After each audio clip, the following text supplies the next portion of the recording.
Hello viewers, welcome to another stream of Figure Drawing Basics Part 74. This is the Art Lounge Alley and I am your host, who is going to just jump right into today's stream. Hope everybody had a great weekend.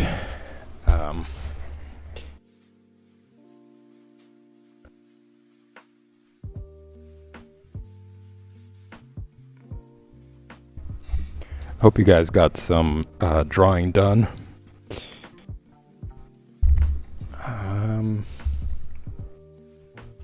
So let's see, where did we leave off last time? It was Friday and we were doing this figure right here. We are in the light and shadow chapter. Here we're going to discuss like all the different ways that the light hits the face and what features are in shadows, what are in light, and what they look like. So something that I like to go over from time to time is this idea right here, carrying a sketchbook with you. It's a small sketchbook. It's about the size of your hand, maybe a little bit less. It's perfect for fitting into your pocket, in your book bag. It doesn't really take up much space. It's not heavy. And it gives you an opportunity to draw at any point within a week. You know, when you're, let's say you're making a commute, you're traveling, you're, I don't know, taking an Uber somewhere, you got 15 minutes to kill, 20 minutes to kill. this is a perfect size sketch pad to take out and just draw. And so, if you're on public transportation, if you're moving, you might not have like the best workspace, but it gives you an opportunity to practice really simple things like shading, for example. You can go from light to dark, highlights to shadows, and it's fairly easy. It's pretty mindless, but there are multiple benefits to it. It gives you an opportunity to practice control over the pencil, right? So as I mentioned very frequently, it's great to get used to drawing lightly. And this is one of the reasons why, is because if you're working on shading, you don't want to press too hard in the beginning. You want to gradually layer it, coat it, little bit by little, turning it darker and darker, because if you press too hard, just like any other point within a drawing, if you press too hard, it becomes difficult to erase it, and it's difficult to go backwards. So you can't go from shadow into highlights, but you can go from highlights to shadows. And by just practicing this very simple technique, this very simple exercise, you get better and better. Not only do you get better at shading, but you also get better at wielding the pencil, having more control over it, pressing hard on it when you want to press hard on it, not just when, not being kind of like mindless and, getting carried away with wanting to nail down whatever it is that you're doing without realizing that you're pressing so hard that you won't be able to erase any of this stuff. And it's damaging the paper as well, depending on the kind of paper that you're working on. Sometimes it ingrains into the paper itself if you press too hard, and then when you erase it, you have this like faint hard line on the paper, and it becomes a bit of a distraction, and your pencil tends to fall into that groove if you make one. And overall, you're in a very tense state if you're not aware of the fact that you're pressing hard on the pencil. It most likely indicates that you're really trying to focus. You're kind of tense because you're not getting the results that you want. So to fix that, you're trying to gain control more over your lines by holding tighter onto the pencil, pressing harder onto the paper to make sure that the lines come out in the direction that you want them to. And this is something that I want to say is similar to the idea of like holding a broomstick at the tip of the handle as opposed to holding it really close to the front. If you hold it really close to the front, you might feel like you have more control over the bristle area. But if you hold it closer towards the handle, where the handle is, using, let's say, one hand, it becomes kind of wobbly, right? You have less control. You're able to move around a little bit less. There is a little bit of a delay, I want to say, in that context. Or it seems like you don't have as much control over the front of the broom or the bristles of the broom. So it's kind of similar to this. A lot of people get anxiety from holding it further away because of that sort of effect. You feel like you have less control over the lines. It's a little too loose. You can't quite feel everything that you're doing. But the more you practice, the more you get used to it, and it becomes a preferred method for multiple reasons as well. It's not just for shading.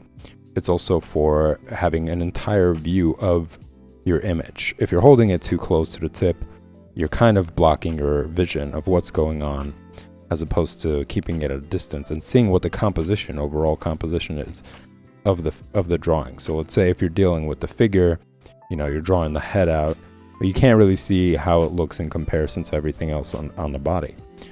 Or if you're doing, let's say, the leg or something, you want to be able to just kind of get a general scope of what's going on in order to have a better assessment of proportion, anatomy, position, pose, whatever. This technique, holding it from a distance, allows you to do that. And to top it all off, it's a very free-flowing approach. This brings more rigid lines. Your hand can't really make as much of a gestural line as you can as opposed to this. So as you could see, I could cover more of the pencil, I could cover more of the page with the pencil as opposed to with this. My hand has to travel more, whereas at this distance, I could get around quicker and just in general, move around the page in a drawing a lot faster. So as you guys could see, multiple benefits for not holding it too close, holding at a distance, not pressing too hard. And you want to teach yourself these good habits now so that you don't have to unlearn bad habits later. That's going to be another thing to do. It just adds more to what you already have to learn. Not only are you supposed to understand all these drawing principles, but you also have to unlearn some of the things that you've done that are a disfavor to that process. So yeah, this sketchbook allows you to do that. You could practice these techniques, get more and more confident having these ideas come into play. You don't have to worry about anything too difficult, right? You're not like thinking about anatomy. You're not thinking about the pose of the drawing itself. It's just something quick to do with multiple benefits to it. Then if you get bored and you do it all over the page and you want to do something else more challenging, you could do something like this. You could draw a circle. Another really important element when it comes to drawing, as you could see, it's the very beginning stages of drawing the head, and very important to have a perfect shape for the head, because again, if you use it as a unit of measurement, you're going to see how a warped head is going to warp and ripple through the entire body. So you want to make sure that the head is almost close to as perfect of a circle as possible.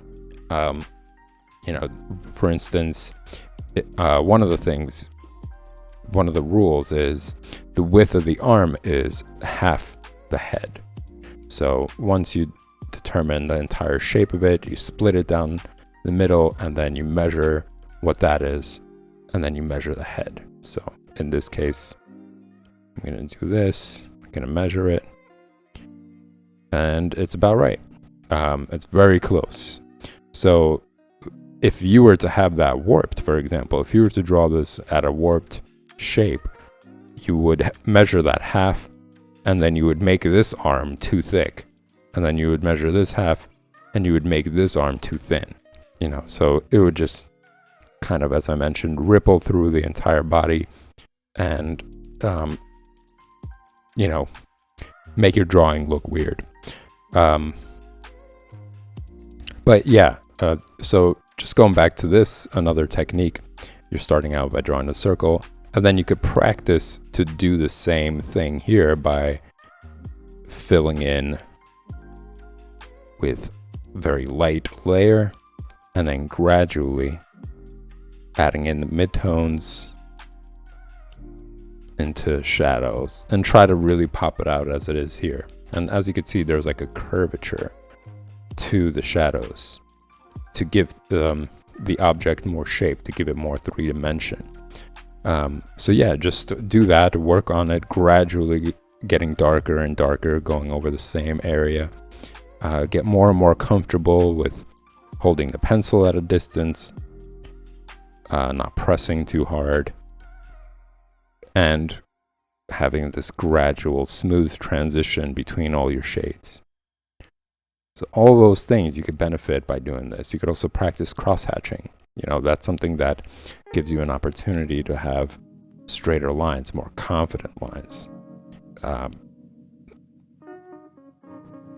again, it's kind of mindless. It can be pretty soothing at times. While you're thinking about something else, you're also practicing doing something that's going to benefit you in the long run for your drawing. So multitasking, doing a couple of things that really do help you improve and become better. Now I'm getting carried away with it. But yeah, that's just a quick thing to review, to talk about, that you guys can benefit from. It's really handy to have this. Now, just going back to this, as you guys can see it, all that I just talked about really benefits when it comes to this as well. And I encourage you guys to try to draw these out to help you understand better the form of the figure, to get better at shading, to get a better understanding of lighting and how it affects the face, what areas receive highlights, what areas receive shadows. And that's what you're looking at here. So we started out with this face right here, and this diagram just gives you a summarized idea of where the light source is. And as you could see, the only place that's really getting a lot of shadows, since it's directly on the face, is underneath the nose, underneath the chin, right by the neck area, some parts of the hair as well, because they're like folding outwards and casting a shadow underneath them. But predominantly, as you could see, not a lot of the face features are in shadows. There's some midtones really to still, because the nose is protruding out, it's going to catch most of the light as opposed to other features and cast a shadow. So in this case, it's pretty much on the front of the face, I want to say, in this example. And yes, I finally put on some lips on this guy to give you guys a better demonstration when it comes to it. But as you could see here, again, since it is coming straight down onto the face, parts of the nose, it's casting a shadow below, as we were saying before, underneath the cheekbone, depending on the structure of the face. Some people don't have such prominent cheeks, so that's not always going to be the case with it. But as you could see, underneath the chin, it starts to form some shadows as well. But yeah, depending on, like, this is directly on it, on the face, but in this case, you could see that shadows are forming more on the left side. Because it is, and that should give you an idea of the light source. That should give you some indication of where exactly it's coming from. So in this case, it's coming from the top right corner. And that's why it's forming more shadow on here. And then we go over here, and this diagram just shows a very exaggerated, almost extreme form of shadowing, like where you can't even see what the other features are on the other side, which is just to suggest that the light source is really coming from, as you could see, it's like coming from this side directly, not from the top, not from the front angled, but all the way from the side. And it's casting shadows, and the only place that's really catching any sort of light is like the cheekbone. Whereas other features are in shadow. Like you could see here, you can't really see what's going on here. If there were eyes here, you wouldn't be able to see much of the details. But as you could see, this line right here is catching the highlight. It is like the peak of the nose. I guess that's the peak of this area. And that peak is naturally going to poke its head out and get most of the sunlight. And then some parts over here on the lips as well. You could see that part is catching light. The part that's coming out, that's protruding out, is also catching light. Since the lip is folding inwards, the top lip is folding inwards, underneath it, there's going to be shadow form.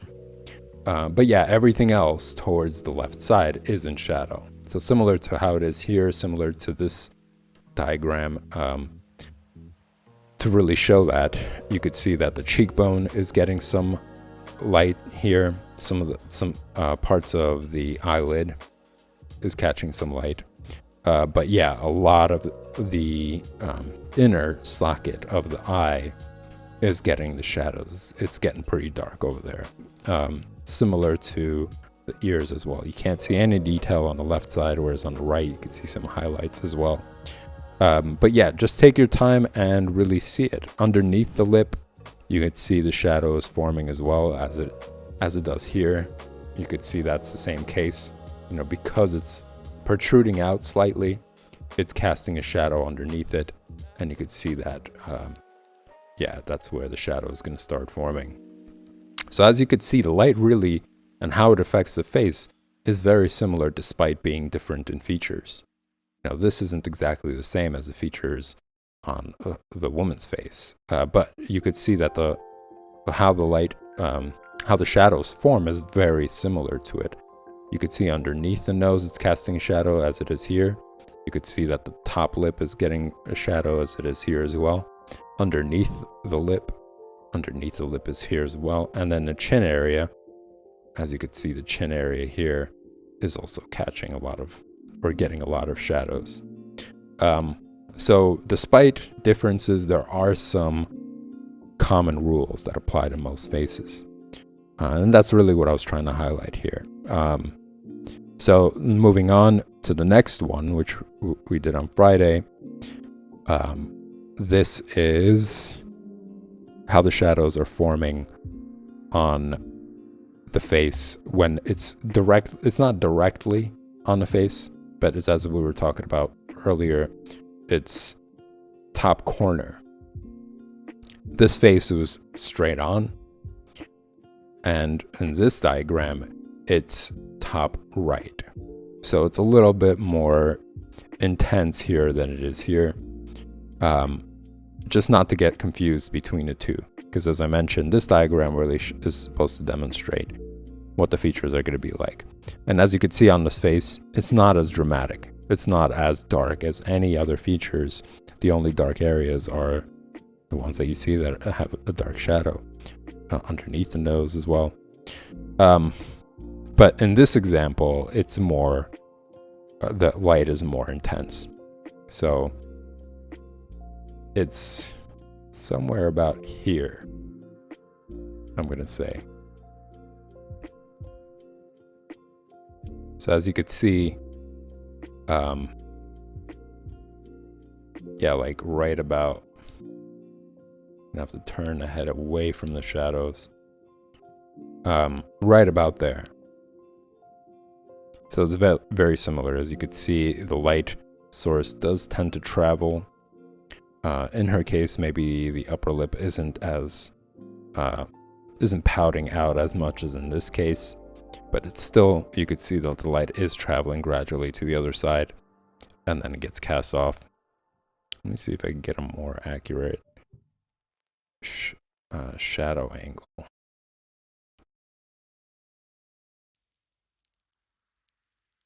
Well, it's really not that important. The idea is just to, again, study what the face looks like. And I highly encourage you guys to do this yourself as well. Get some clay. It's not that expensive. And try to, like, do some studies, you know, maybe watch like a YouTube video, because this really lends a hand to your mind's eye. So when you're sitting there and you're drawing the face, you start to remember all the things that you sculpted, and you understand like what's going on. So you're kind of sculpting the face using the pencil as opposed to using your fingers, you know, so you're creating the shadows that would be in areas that you sculpted, for example. So it just forms your understanding of the face and its features a lot better. You know, you get more hands-on sort of understanding of it. You know, it's like similar to, I don't know, I guess, like, let's say a math problem, right? If you're sitting down and somebody tells you, okay, this is the answer, you might get the answer for it and you could be like, oh, okay. And then you would write it down, you would get it right. Or you could sit there and understand the process. You understand what needs to be done in order for it to actually come to that conclusion. So it's the same idea here. You kind of, through this, you know, through sculpting the face, it's like your math problem. You're trying to understand where everything goes and why, for it to make sense at the end. You know, so this, and then that translates into your drawing. You could be like, okay, I understand why this line has to be, because when I sculpted it, that's what created this form, etc., etc. And it's just fun, you know, you really get lost in it at some point. That's what happened to me. I got a little lost in it. I started focusing too much on it. But the result is you got something that you could actually use to place in light and get pretty accurate results in. So if you take your time and you really sculpt out a pretty good face, you got yourself a permanent model for lighting. You could change it, you could move it around, you could study it. You know, you don't have to search for perfect photos for that kind of thing. And you could play around with the exaggeration of light. Like, you could bring it up really close, you could have it underneath, you could have it below. You could study the how it looks in different angles and different positions. You know, things like foreshortening. Like, if you were to put it in this angle, and then you could copy, and you could be like, okay, you know, this is how close the nose is supposed to be to the lips. This is how thin the upper lip is, how thick the bottom lip is in this angle. So it's great for multiple reasons.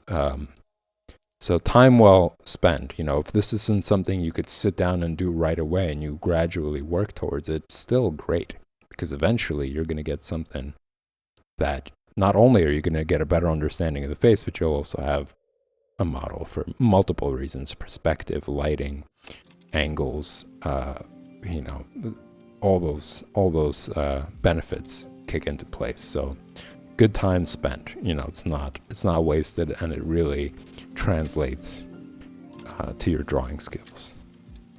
But so yeah, just moving on, I'm gonna do another one today. I felt like this one is good enough to give you guys a pretty good understanding of that angle. You know, this angle being from the light source coming from the top right, and how that's going to affect the face, and how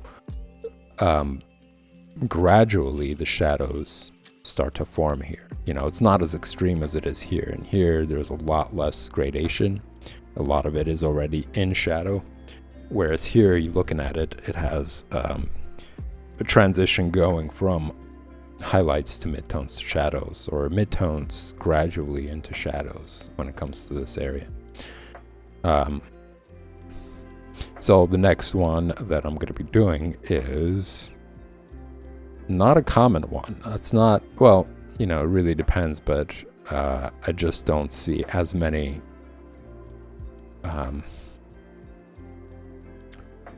people practicing this angle, really, and this perspective on the face. So I'm going to start out with just like a light sketch of the head. Move this over so you guys go see more before it's too late. And then do a demonstration head right by it.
Now I'm still going to do the guidelines for it, just for the sake of consistency and reminding you guys the importance of doing that at the beginning when you're studying these features and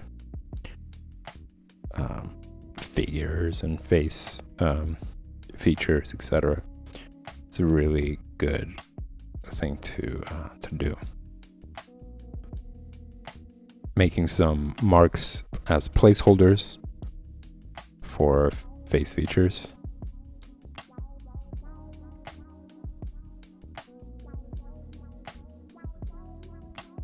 Very important line, which is for the eyes. You don't want to make that mistake of drawing one eye bigger or lower or higher than the other. That will always break your drawing. Regardless of how other features are on the face, you know, how well you render other parts, how much detail you put in, how great your shading is. If that is off, then your entire drawing is broken. So make sure you always check to see if one eye is bigger or smaller than the other, if one eye is higher or lower than the other. It should be like your number one checklist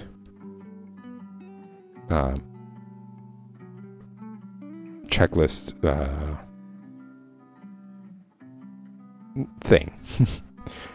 Checklist thing to look for. It's very important.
So once again, the line down the middle comes to rescue. How do you check to make sure that the eyes are leveled? Well, for one, you could make sure that the corner of the eye, the distance between that line down the middle that's dividing the face and the corner of the eye, is the same as it is for the other side. So this is how you would check to make sure things look right. And then, you know, you could also check the corners, the other corners, for example, the corner of this eye and how close it is to the other side of the face. It should be the same. That gap should be the same as it is for this one. So just a little tip on getting accurate results or getting accuracy when you are measuring to see the difference.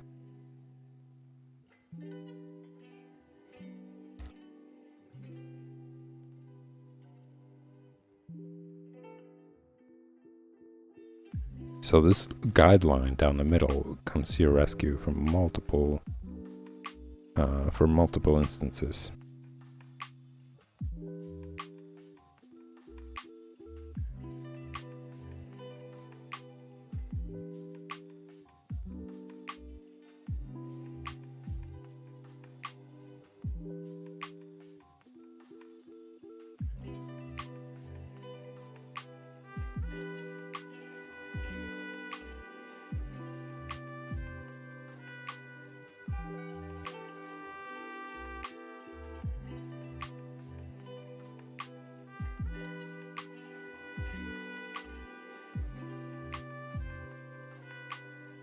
So what are you looking at? What is exactly the situation here? Like, what perspective is it? Well, some of you might have guessed it already. It is from the bottom. So it's really, the light source is extremely, like, I'm going to say it's a little bit more, yeah, like if the light source is coming from here, I have to turn it upside down in order for you guys to see it. But as you could see, the bottom of the nose is catching a lot of the highlight, right? The bottom of the lip is getting a lot of the highlight. The chin, the tip of the chin is getting the highlight. In this case, the chin is more prominent.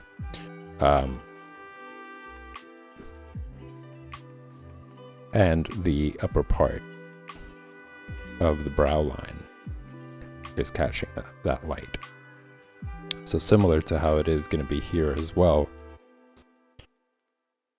Just got to finish it up.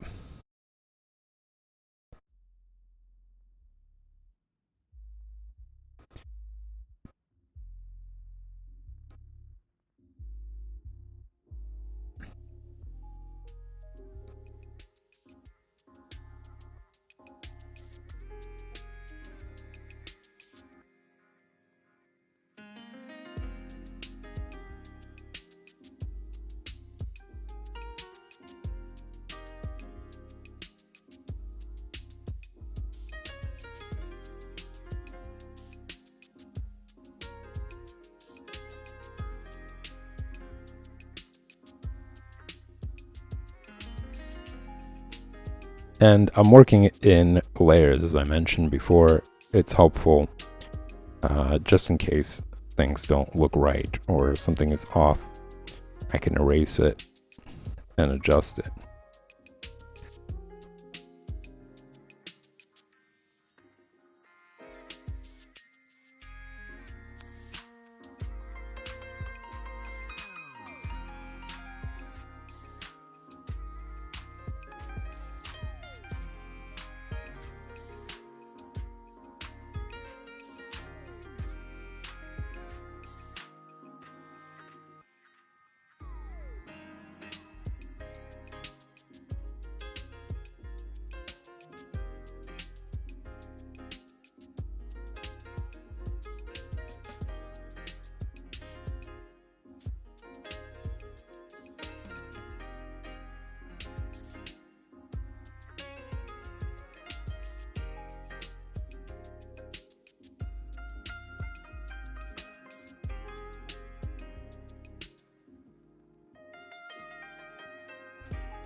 So remember, this is an exaggerated example. It's just giving you a general idea of where highlights and shadows will be. It's not exactly how features are going to be on the face.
And for those of you who don't really want to venture into sculpting or playing around with clay, there's some great models that you can get online now on Amazon or art stores. They're selling like figureheads that you guys can use, and I find that to be very helpful in just studying on my own, not having to rely on the right photos and spending time really hunting for them or whatever.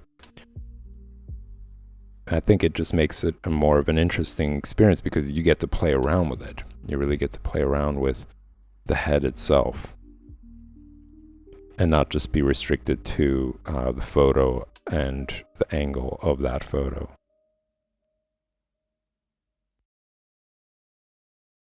I think it's a pretty good investment that gives you lots of benefits.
All right, and now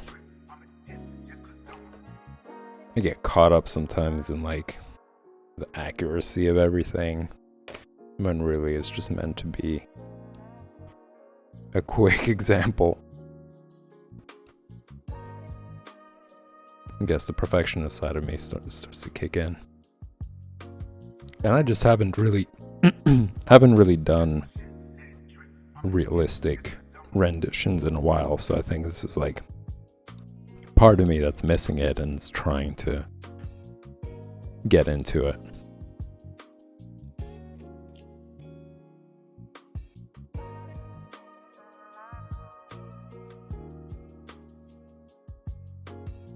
Just don't have enough time to practice all this stuff. You know, there's like so much to learn.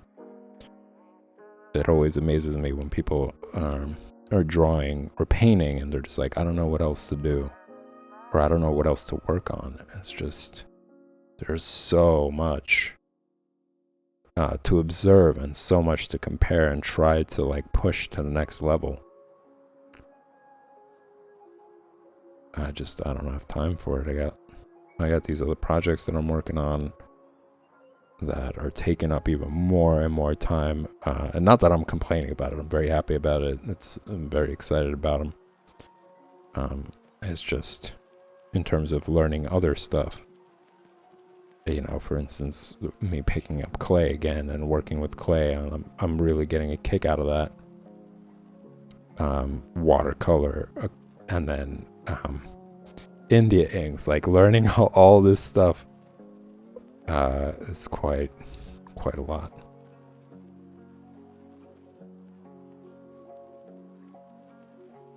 I mean, the only thing that can be done is being like immaculate with time management. you know, making room for pretty much everything by completely removing procrastination as much as possible. And that's very challenging. I'm sure a lot of you understand that. I'm sure a lot of you are subject to it. I'm just letting you guys know I'm there with you. There are times where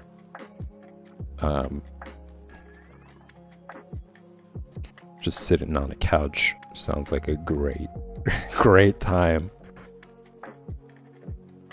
But as soon as I get into whatever it is that I'm doing, I'm like, oh man, why did I spend that time sitting on a couch? This is so much more fun, and this is so much more interesting than anything else that I could be doing, whether it's like watching TV or, you know, browsing on the phone or whatever else. Like, this is way more entertaining, and then I start like kicking myself for it. And that's kind of how procrastination works anyways. Well, I want to say for the most part. And then you realize, like, God damn it, that was procrastination. That really sucked up my time of enjoying whatever. So, tip to all you guys, learning anything really, any form of skill. Conquer procrastination.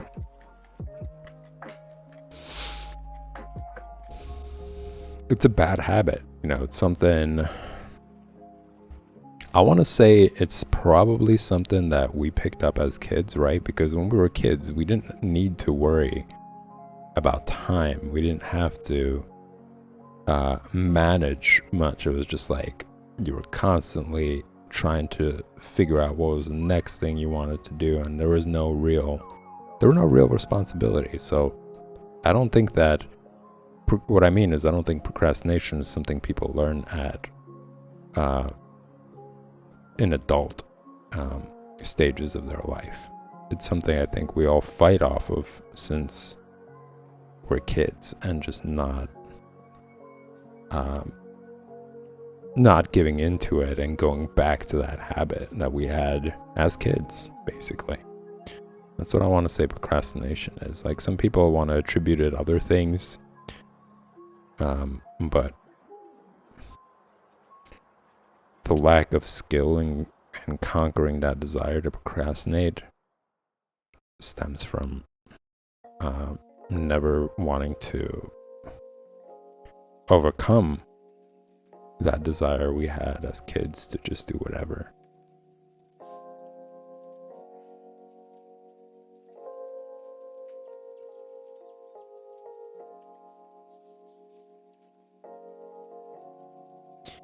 Here I am rambling about time and not focusing on what I need to do, which is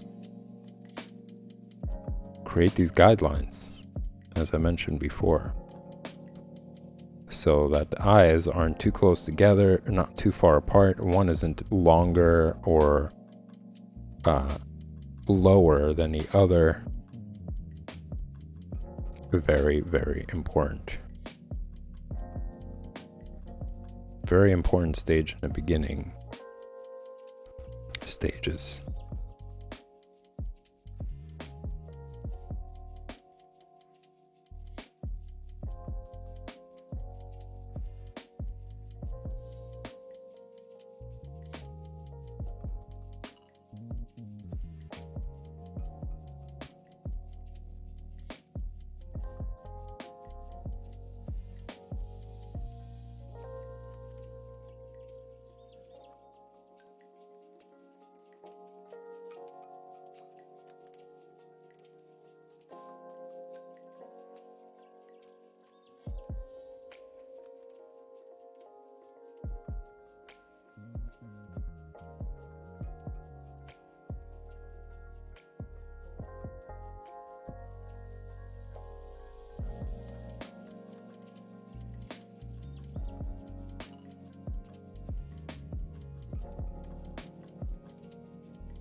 Just putting down placeholders once again.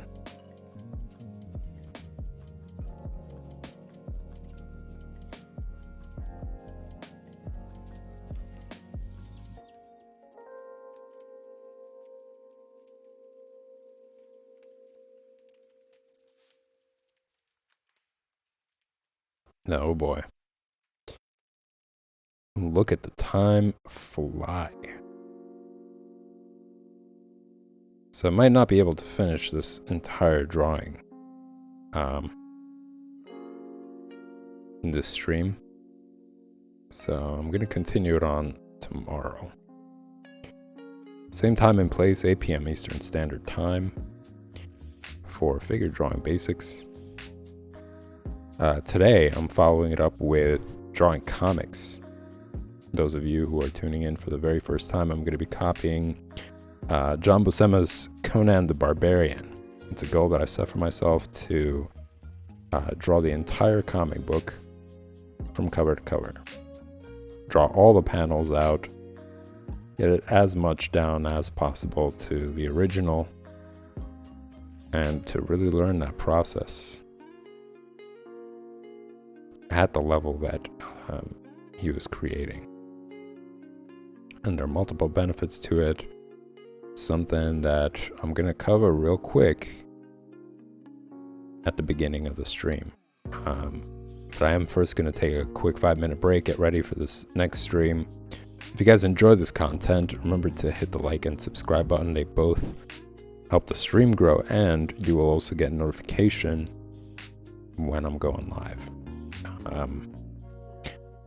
And we'll see you guys in 5 minutes.